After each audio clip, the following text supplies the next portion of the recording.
Another thing what comes along is the Northwest Ordinance of 1787.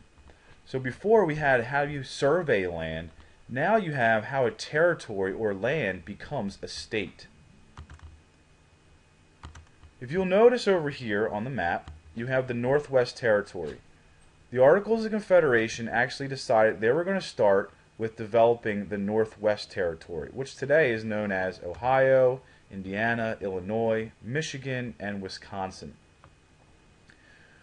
The way they wanted to get people out there is they decided they were going to guarantee basic rights for all settlers. If anyone decided they were going to move, let's say from Pennsylvania to Ohio, they were going to be guaranteed basic rights. That means they were guaranteed, if you were free, if you were white, and if you were male, the right to vote. You could also be guaranteed a fair trial. You're also not going to have to house soldiers in your house as well. So things that happened during the king's terms were not going to happen to the people, especially the people that moved into the new Northwest Territory or the new land acquired in the Treaty of Paris, 1783. Another thing that happened, actually this starts to stir some controversy. They banned slavery in the Northwest Territory. They decided that you are not allowed to bring any slaves with you. So they decided that if you from Georgia moved into Illinois, you are not allowed to bring any slaves with you. This was a no slavery zone. Now this is where you start to see the controversy. The people of the North, they did not really need slaves. They didn't have the type of agriculture that was very dependent upon slave labor. So slavery to them was not something that they cared for, nor did they really care about. So they decided they were not going to allow slavery to come in. On top of that, though, they did decide that if you have a slave that escaped from Georgia, let's say once again, and a slave ran away into the Northwest Territory, the people of the Northwest Territory had to return that slave to the owner in Georgia. If they did not, they could be arrested or fined. So this actually does kind of protect slavery, but it gets rid of it in a sense as well. The thing is, the people of the South are starting to say to themselves, wait a minute, this new government sounds a little risky right now. They're not allowing the opportunity for anyone to decide if they want to bring slaves or slavery into a new territory of our new United States. So they feel like the idea of slavery is now being threatened. So they're now going to keep a watchful eye on this. Now I want you to keep this in mind as well. This is actually going to help you for next year. The constant struggle between the North and the South over slavery starts very early on, and you're going to see it actually early on in the beginning of our country. Trying to keep slavery out, and then in the South, trying to keep slavery alive. The last process about the Northwest Land Ordinance Territory is how does a territory become a state? The idea is it's a three-step process.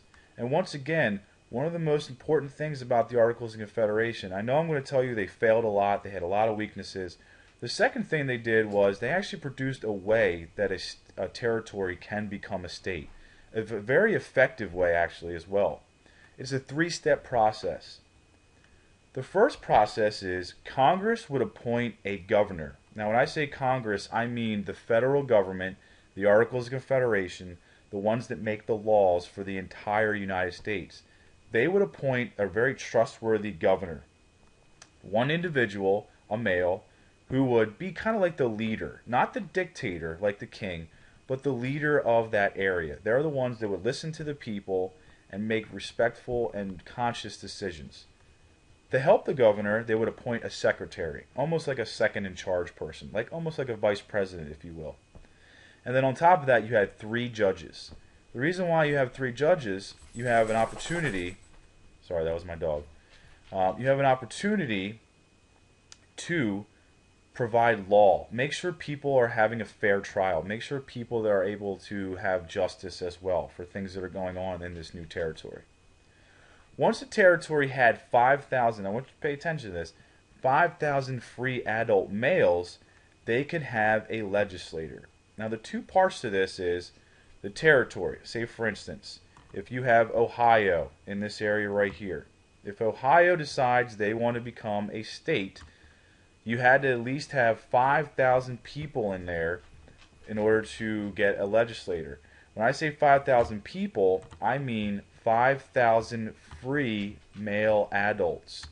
At this point in time, in the 1700s and even in the 1800s, women and also blacks were not treated equally to men, especially white males.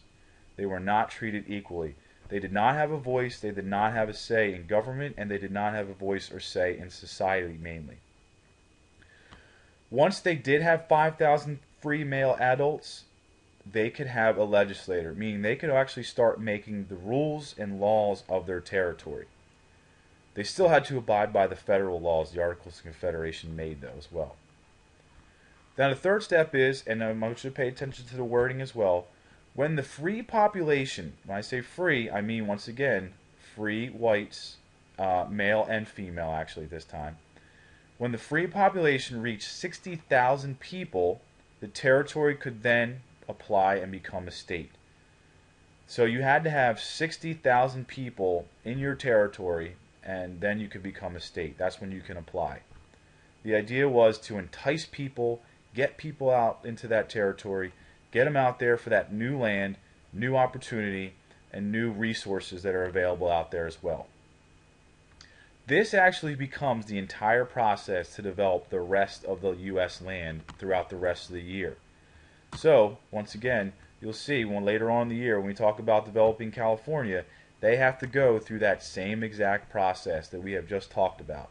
So not only the Articles of Confederation, it does fail. They do not have it for very long. It doesn't stay around. But even after it's long gone, the country, the United States government, still uses that same plan of creating a state out of a territory the same exact way that they did in the beginning of the country, in the birth.